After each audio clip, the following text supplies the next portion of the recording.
This Coinweek podcast is brought to you by PCGS, the official grading service of the SS Central America treasure ship. To learn more about how PCGS is grading these coins, visit pcgs.com. In this special episode of the Coinweek podcast, I sit with Chief Science Officer and historian of the SS Central America recovery efforts, Bob Evans. Bob has been the face of this treasure ever since it first came to market many years ago. An impressive second cache of coins and other artifacts from the Central America were recovered in 2014, and many of these items will soon come to market. Bob took an hour off of his day, where he's busy processing coins from the shipwreck, to share with Coinweek readers and listeners exciting details about what has been recovered.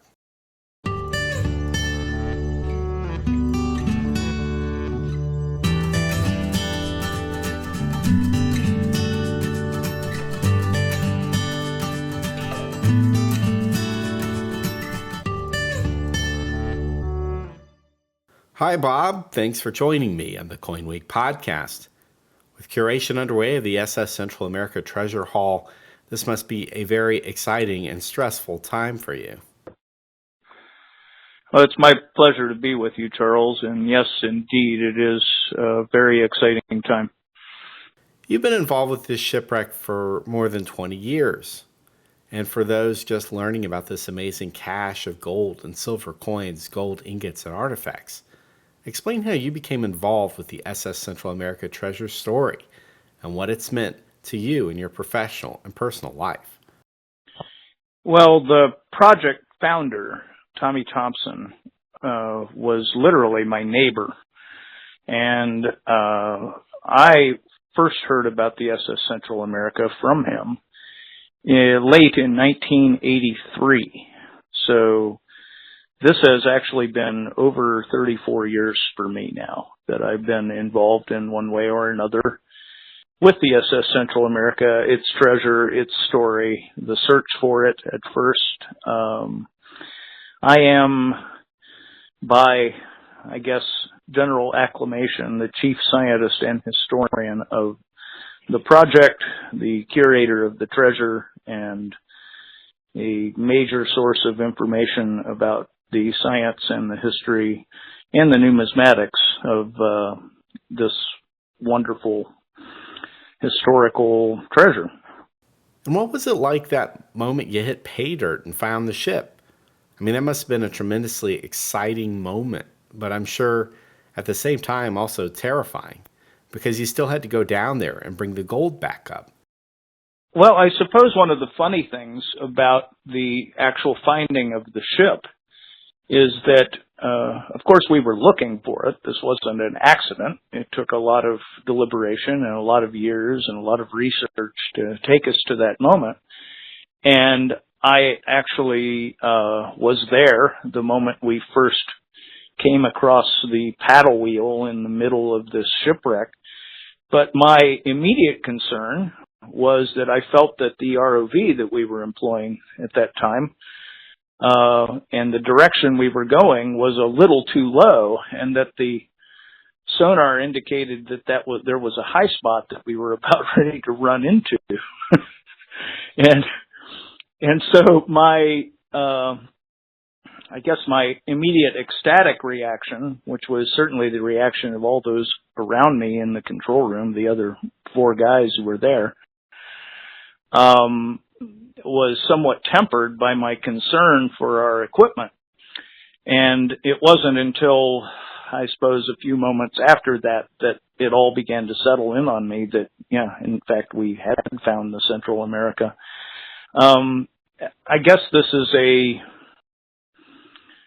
the clinical reaction of a scientist who's dealing with information that maybe the others didn't have at that moment.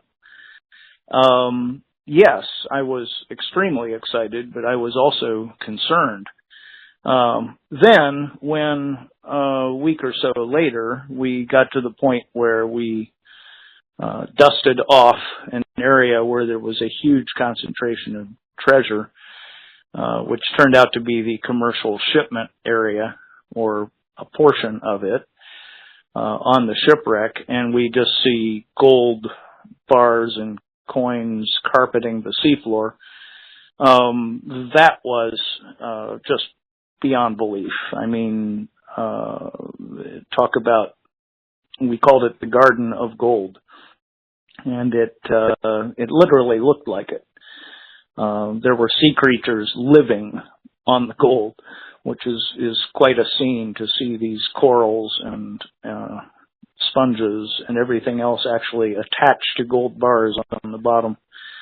The way you see them in coral reefs or the way you see them in other underwater scenes, and yet the substrate of this scene before us was this incredible treasure.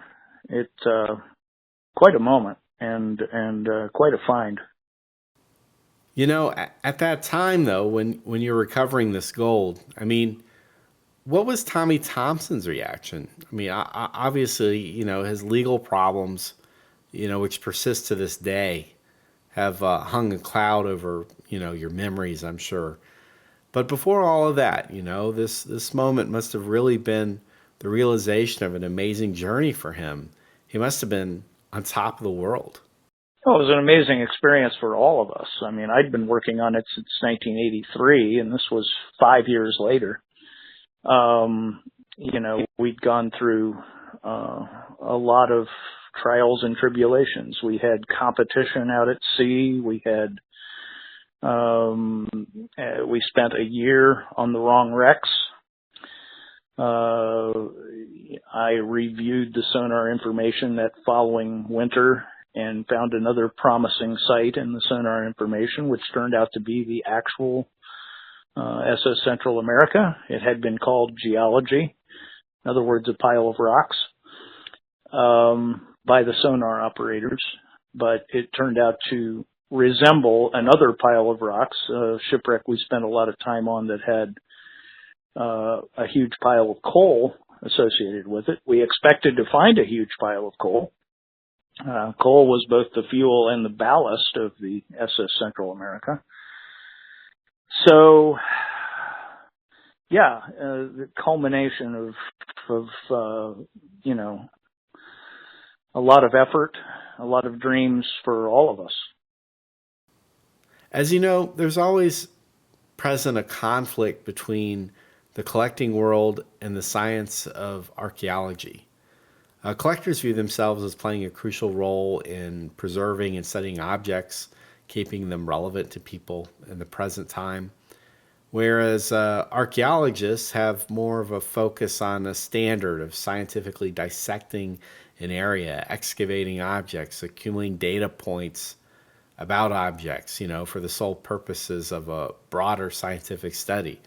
You know, these methods do not necessarily lend themselves towards the preservation of objects like coins, which I argue archaeologists have almost no interest or specialized knowledge in. But then when you add to this conflict something like a shipwreck, I think that's when things get even more interesting, because not only is the SS Central America site an archaeological site, but it's also a graveyard. So in that situation, you know, when these coins and other objects are being recovered, they're being recovered from a hallowed site where scores of people lost their lives. So how sensitive was the team in understanding and respecting the significance of recovering these coins, given the human cost of that sunken ship? Well, the informational needs of a shipwreck such as this that lies in the deep ocean, where you are spending tens of thousands of dollars a day working there, go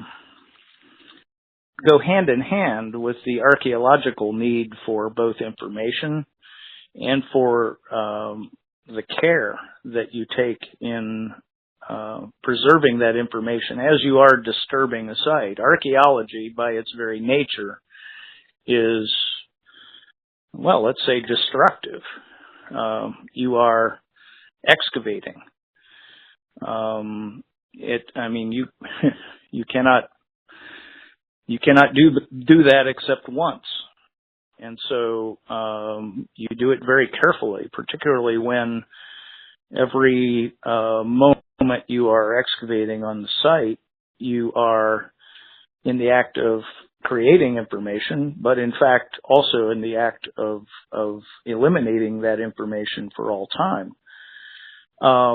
As for the people, I have always been very mindful of the fact that 425 men lost their lives on this. It was the greatest loss of life in an American peacetime maritime disaster at sea.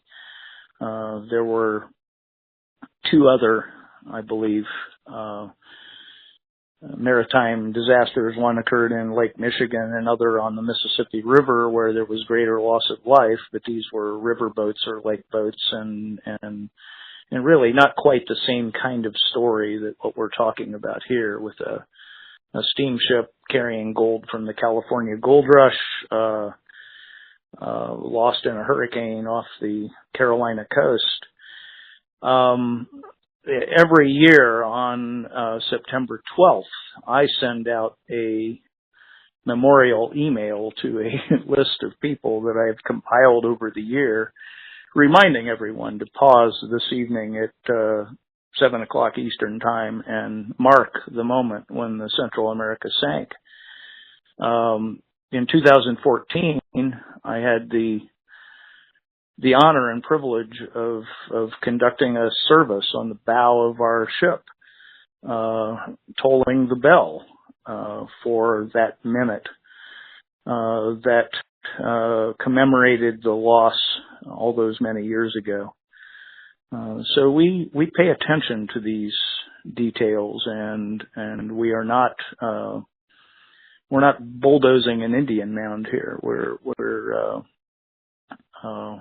very careful about the way we excavate. It goes hand in hand with what we're excavating. You cannot abuse these coins and these ingots as you're recovering them. You have to do it with great care in order to preserve its value, and both informational and, in fact, its monetary value. So right now you're processing and curating a second excavation of the site, but at the end of the first excavation, was the team aware that there was still quite a bit of material left to recover? I mean, was it not recovered as a matter of time and money? Or was it a technological limitation that led to the second excavation? I suppose it was a combination of factors. Not really my decision, and not really my area, but the accounting, there was a listed commercial shipment of $1.219 million and change. The face value of what we had recovered came to over 90% of that, but it was only that. It wasn't like the entire amount. And then as well, we knew that there was, according to the historical record, perhaps an equal amount of treasure that was in the hands of passengers. This was a very wealthy enterprise. The California steamers, twice every month, on the 5th and on the 20th of every month, the steamship left San Francisco, departed for the Pacific coast of Panama. The passengers and freight, and including the treasure, would cross on a railroad across the narrow Isthmus of Panama and get on another steamship, in this case the SS Central America, bound for New York City. And this was the fastest means of communication. It was the best way to move this massive amount of wealth that was coming from the new state of California, and in fact making our nation into a world economic power at the time. Had a huge impact on this nation's trajectory in the field of nations, and there was treasure left on the site. There's no doubt about that. At the same time, for whatever reason, business, technological legal.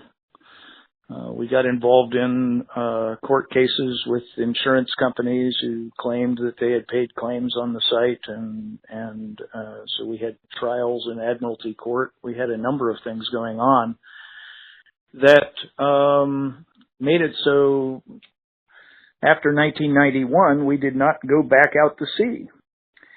And then the business went the way the business did, and later Tommy Thompson went the way that Tommy Thompson did. Well, for people who are not aware, I mean, Thompson's been hounded by his investors for an amount of gold that allegedly he retained, and also proceeds relating to the business. The investors that took the company into receivership were owed an accounting of the business proceeds, and they were not given that. And the resulting receivership is, in fact, how the company ended up finding a contractor and hiring me and others to go back out in 2014 and resume the excavation of the Central America, knowing that there was treasure on this shipwreck site. So, Bob, after all this legal slog relating to the first shipwreck excavation, I mean, it was a spectacular sale that culminated afterwards, but there's still issues that lingered. And fortunately, you were able to remove yourself from that controversy, having nothing to do with Tommy Thompson's legal problems. And you have worked diligently, showing integrity the entire time.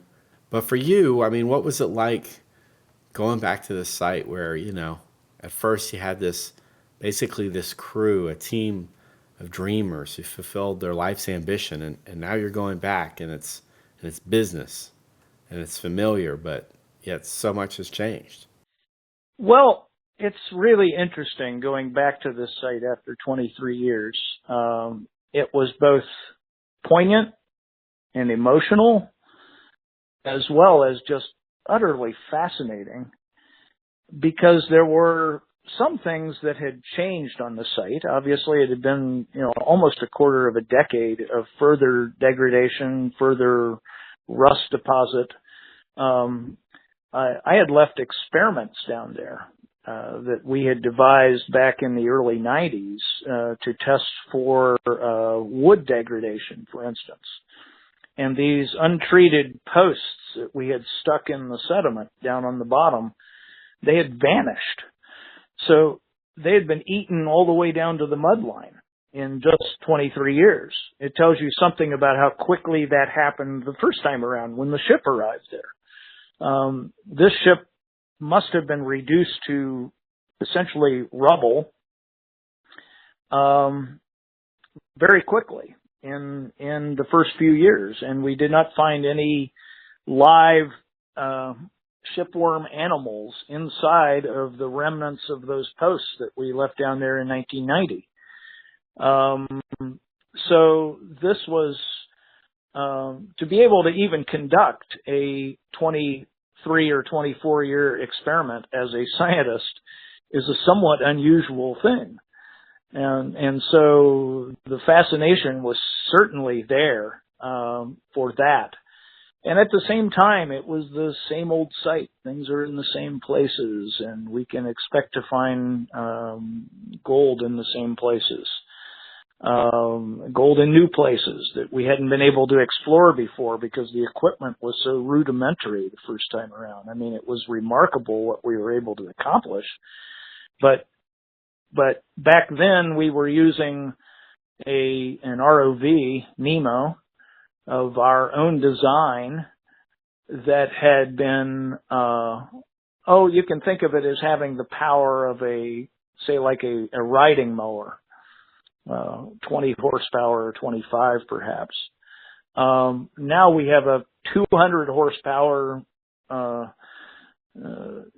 magnificent commercial ROV of much more modern design that we're down there, and we can scoot around on the shipwreck with much greater, control and speed and everything else.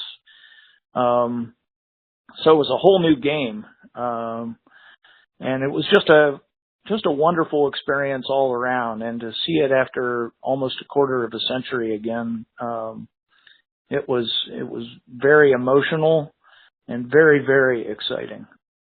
Was there any chance that when you went back to the site, that there wouldn't be a profitable recovery of gold? I read the great book Treasure Ship about the brother Jonathan, and I know that you and Dwight Manley, in a late excavation of the site, after that original group had its own share of controversies and lawsuits, and your attempt to recover gold from the brother Jonathan at the end didn't really yield as much as one would hope. So going back to the SS Central America a second time, was there ever a thought in your mind of, boy, what if we get out there and there isn't that much? I had been a champion for, all that time of the idea that there had to be more treasure on this site. The wealth of the passengers, in addition to the fact that, there was obviously, another $90-some thousand in 1857 face value that must be in the commercial shipment area. The passenger wealth just had to yield something. So in the modern sense, I was never very concerned that we would not find gold. There's always a question about how much you will find, because when you get into the subject of the passenger stuff, it's all speculative. Passengers left accounts indicating that they had $2,000, or I lost $6,500, or I lost $10,000, and well, that's an eyewitness personal account, but is it hearsay, or is it accurate? Who knows? People will say anything after a harrowing experience like this one. They were lost. The ship was lost in a hurricane. Some of them were rescued. Some of them were rescued from the water after they sank. These people were through it, and whatever their accounts were afterwards, they were personal celebrities wherever they ended up, the survivors of this shipwreck. So I was confident that we would find a wonderful treasure, and in fact we did. Well, let's shift focus to the topic at hand. A great many people are very interested in finding out what's in store, especially collectors who have caught the SS Central America bug and have already purchased some coins from the shipwreck before the last time they were offered. The first time was a magnificent time capsule of the commercial enterprise that I described earlier, about the 5th and 20th of every month treasure gold would leave San Francisco bound for New York. This was the economic lifeblood of the nation at that time. They counted on this. Somewhere between $1 million and $2 million in gold during the heavy seasons, meaning after the it's geological. The spring floods after the thaw. There's lots of water in the Northern California rivers. It produces lots of placer gold. It goes to assay offices and gets turned into ingots, and its value is determined, and it goes to the branch mint in San Francisco, and wonderful brand new coins are produced. Eventually it gets put onto a steamship like that, and a lot of it is headed out for commerce elsewhere to pay for the burgeoning economy of California at the time. So that commercial shipment that we recovered the first time, like I said, over 90% of it, was a wonderful picture of that. Now, in 2014, we recovered the rest of that. So we have 45 gold ingots from the assay companies, just as we had ingots the first time around. We got the rest of those. We have lots of double eagles.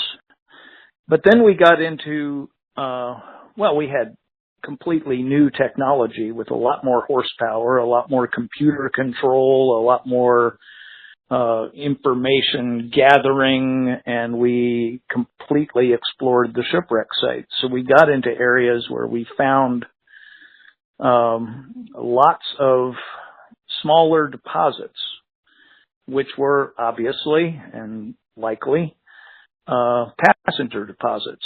These were bags or parcels which had fallen into debris field areas and now constituted a small deposit of gold in an area, say roughly 2 or 3 feet square on the seabed. And if you were to think about the SS Central America site like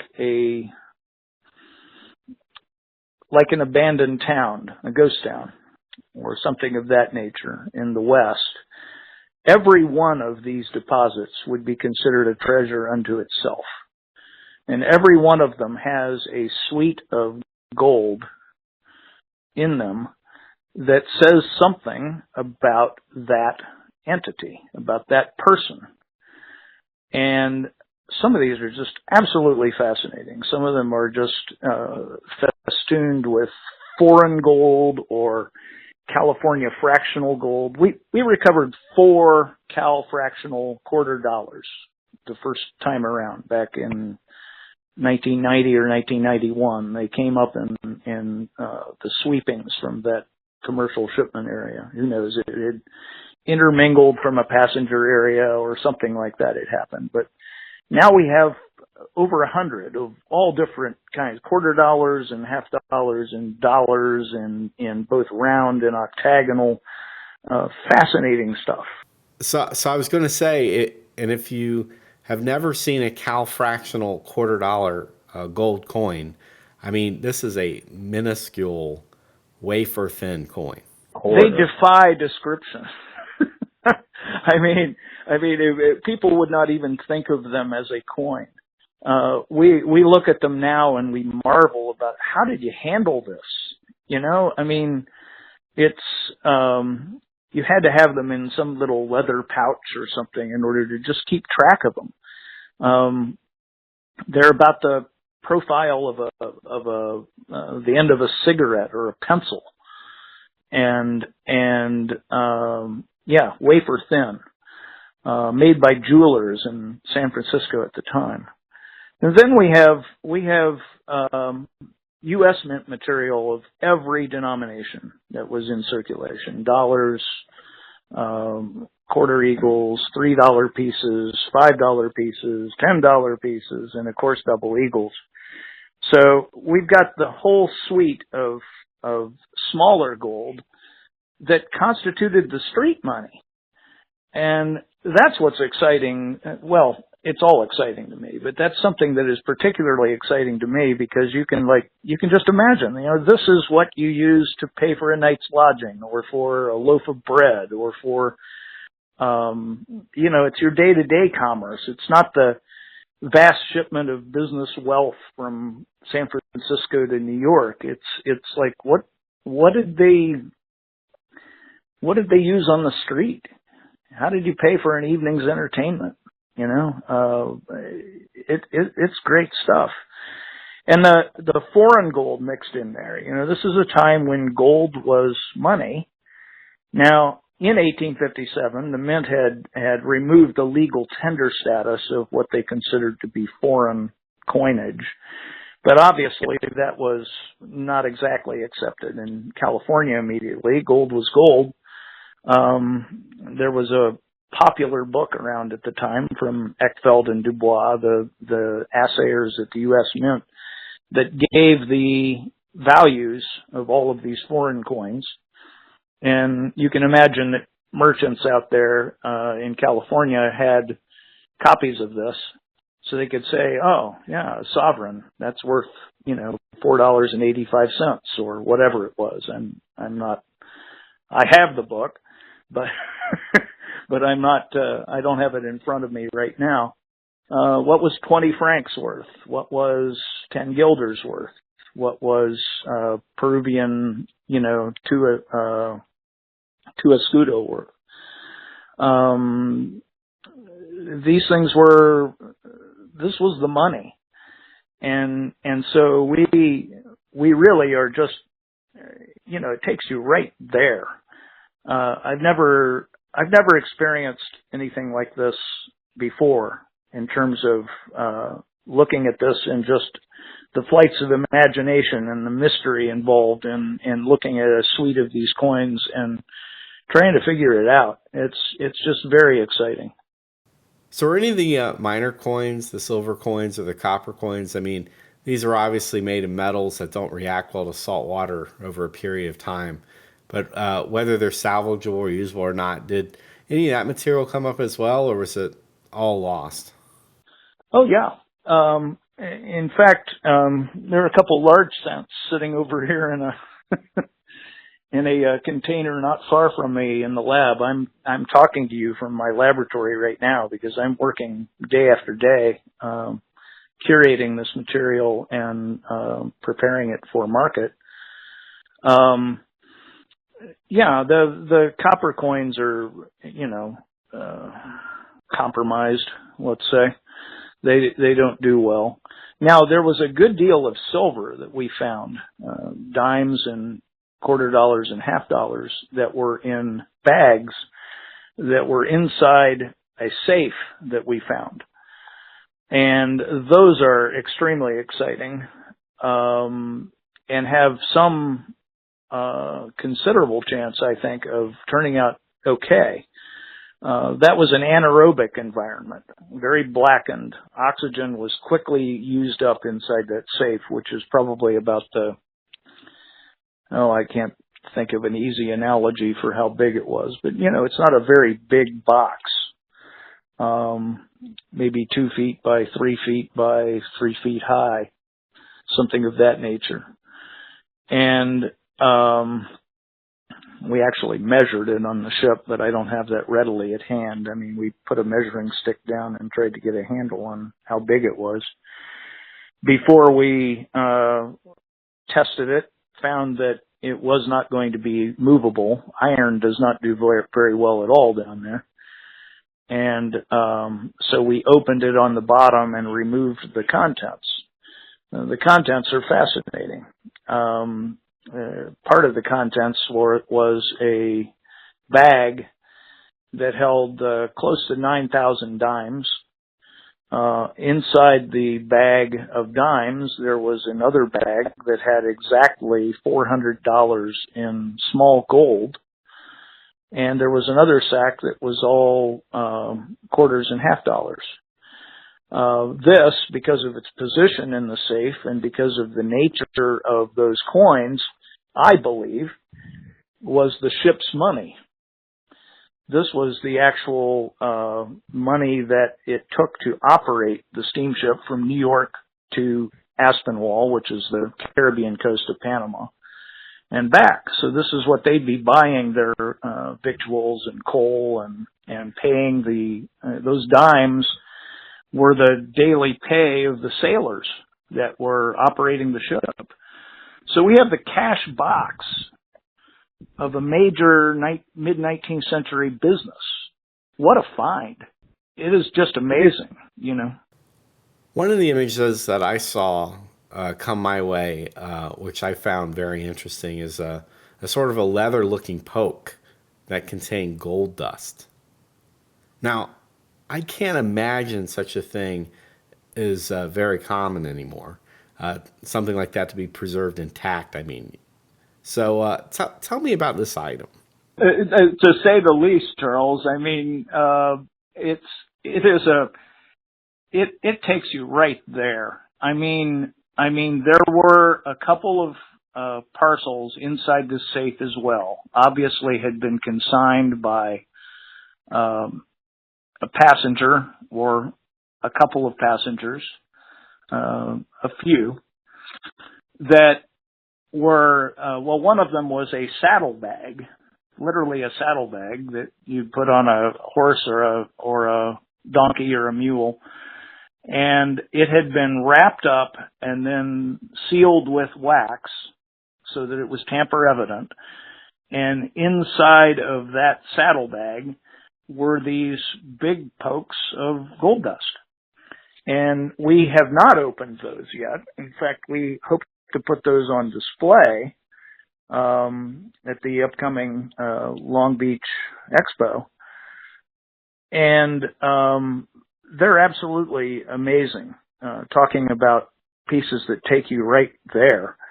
Wrapped in the original, well, they're actually canvas, not leather, but they're on the ship. When we would find these bags inside the safe, you could tell by the impressions in the side of the bag whether or not it held coins or whether or not it held gold dust. If you see, round impressions pushing against the side of a bag, because all the bags were cinched up very tightly and tied at the top, in some cases sealed, if they were not inside something else that was sealed. But all of these parcels were sealed to be tamper evident for their owners. And the bags that did not show coin impressions, we left the way they are. There were a couple of vests. People would actually wear their treasure, but someone on board this ship had decided that, okay, I'm going to just consign this to the captain or the purser or whatever, and he's going to put it in the safe for the voyage. So let's bundle it up, seal it with wax, and it will go that way. The vests had individual sewn shut compartments in which there was a poke of gold dust. In some case, there was a poke of gold coins. We opened the gold coin parcels on the ship because we needed to account for that, but the gold dust parcels we recovered separately. Some of them had degraded badly, so they were put inside of Ziploc bags and such, so we could contain all of this material. But some of them have survived quite nicely, and it's amazing. Can you imagine, somebody, this is the way you would move stuff around, I read somewhere, and I can't cite exactly where right now, but they got a slightly better price for raw gold on the East Coast than they did on the West. And someone also could have just arrived from the gold fields and didn't have the chance to take the gold dust to either the mint or an assayer and have it converted into money. So they were just taking the raw stuff with them. Amazing. So looking at the different denominations of gold and how it was maybe stored or distributed or littered about the wreckage, what does it tell you about the typical passenger on that ship and what they would have had on them? What sort of person would have taken that voyage? Well, the passage on the California steamers from San Francisco to New York cost $3,000 to go in first class, $2,500 in second cabin, which was just down another deck, and $1,500 in steerage, which was simply a dormitory of bunks set up with a curtain for privacy and such in the forward part of the ship. You had to be pretty successful to even be on this ship. In other words, in steerage, if you were to go in that dormitory with the bunk beds, it would cost you 7.5 ounces of gold. That's a lot of money. So these people were well heeled. What we found on the site in terms of these deposits is that, yeah, they had gold with them, obviously. And wealthy folks. I mean, that's about all that sums it up. They were, this was the way to go if you had made it. So essentially the passengers were carrying gold and the crew were being paid in silver dimes. So that kind of tells you pretty clearly about the class distinction between the people who could afford to take the ride and the people who were paid to make that ride happen. Oh yeah, the monthly pay of a sailor was somewhere around $3 to $5, and the people that were going on this voyage, were paying $1,500 for the privilege. So, it's obvious what an attraction the California gold rush was, and California in general, in terms of its economy, was just booming at this time and becoming ever more internalized.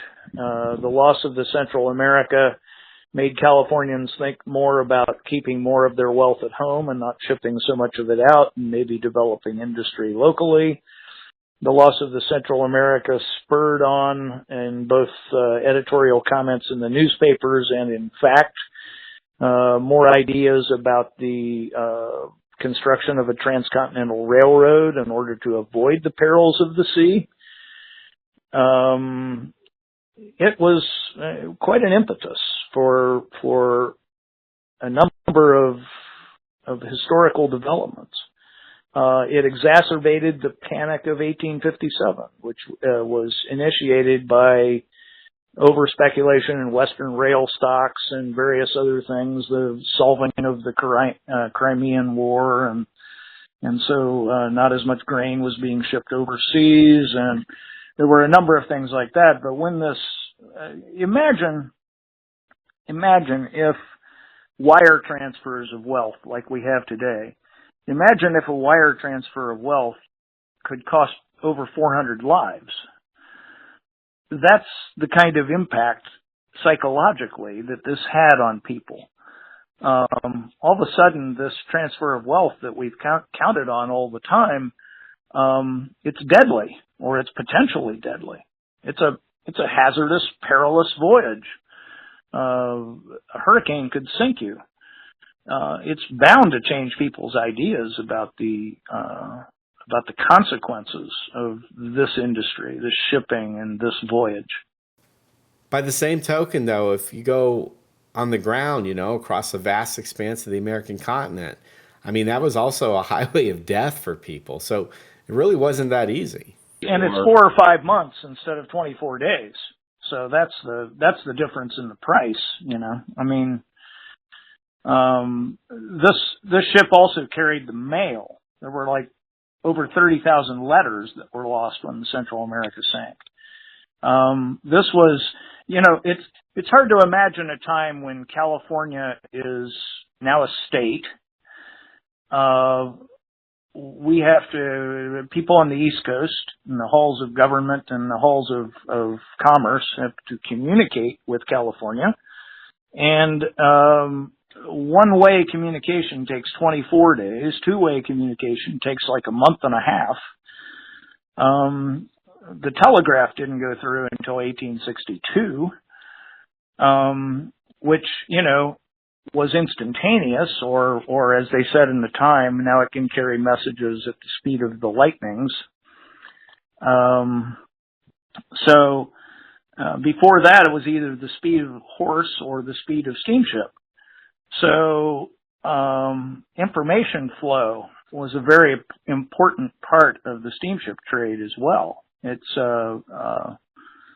just a fascinating period. I mean, that part is very foreign to our modern experience, and at the same time, these people, these Americans who were on board, are not so very different than we are now. They worshipped their technology, perhaps like similar to the way we currently worship the internet or something like that. But there's always some kind of downfall or some kind of pitfall that you have to watch out for when you're so enthralled with your marvelous technological age that you live in. So were there any great rarities that were recovered? Any coins that are going to make a big splash in the market because, they're seldom seen? Well, there's there's a lot of really cool stuff. I mean, because we have such a time capsule here of obviously there are finest knowns that are coming out of the lab. I can't cite them for you right now, but some of these coins were made mere days before they were put in a bag or a box and sent to the East Coast. Some of them also have freakily survived a few years of commerce without actually circulating, either or actually showing any signs of circulation. So there are very high grade coins. There are also coins like there are some 1856 $3 pieces that look like they were spent every day of their lives. I mean, it's funny, but you find these marvelous little things. Just this morning in the lab, I took this little cluster of 2 coins. Yesterday I took it and I put it into the curation process, into the solutions. And this morning they had separated, and there's an 1855 half eagle, and it was stuck to an 1844 half eagle. Well, there's $10 with a story. That's the kind of fascinating stuff that we find. Now, the 55S, it's hard to tell what condition these are in yet, because there's still a lot of deposits on them, and it will take another few days of curating in order to reveal them for what they really are. But there weren't any astonishingly rare coins, although there's stuff that you wouldn't necessarily expect, like all of the Charlotte and Dahlonega coinage that we have this time, the vast number of gold dollars.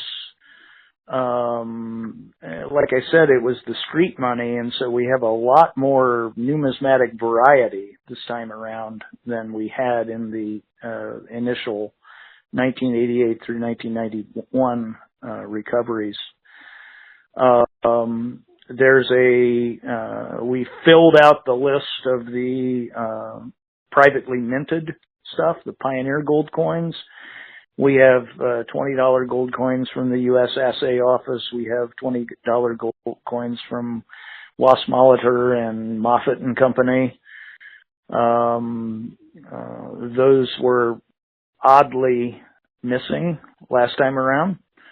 Although we found a great number of Pioneer $10 coins the first time around, we didn't have a whole lot of 20s. A few Kellogg and Companies. This time we have very many more. Yesterday we opened up a little parcel that had all Kellogg's. And like, how often do you get to open up a roll of Kellogg 20s? Not very often, I would say. That's a fairly singular experience and unique to this treasure. Really, it's a new season of discovery here. I was on the ship, and I was the one who at first identified this material as it came on board.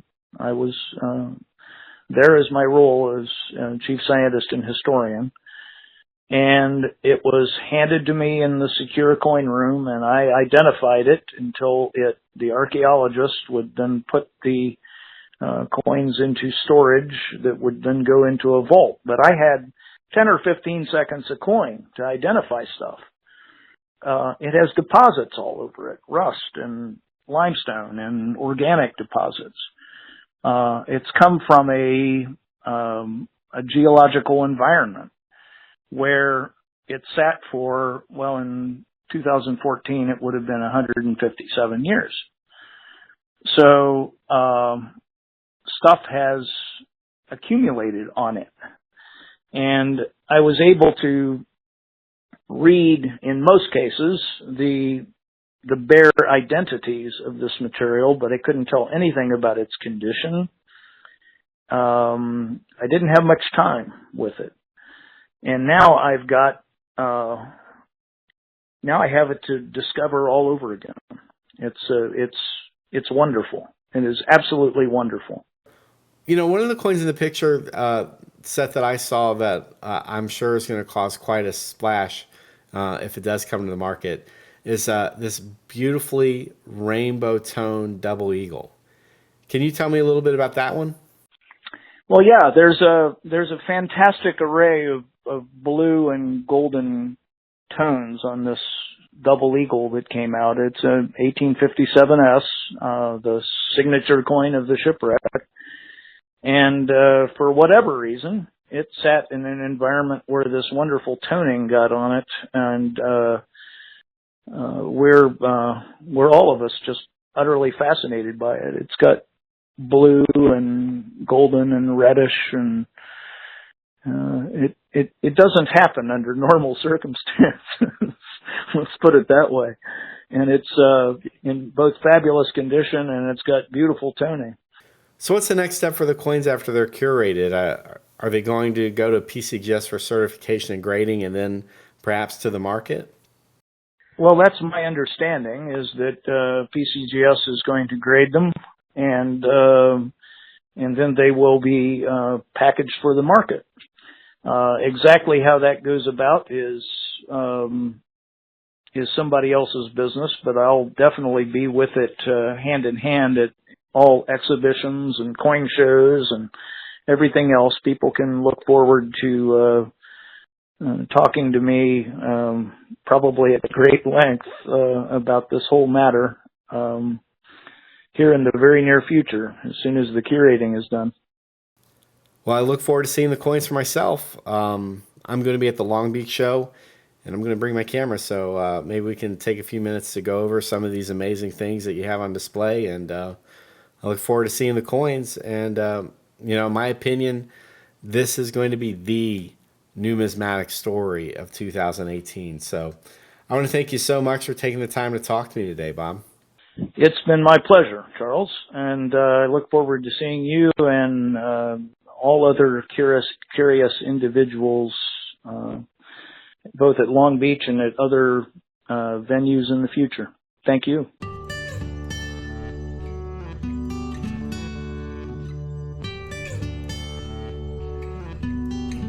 If you like this podcast, please share it with your friends. Remember, you can download all 89 episodes of the Coinweek Podcast for free from the iTunes store. For Coinweek, I'm editor Charles Morgan. Until next time, happy collecting.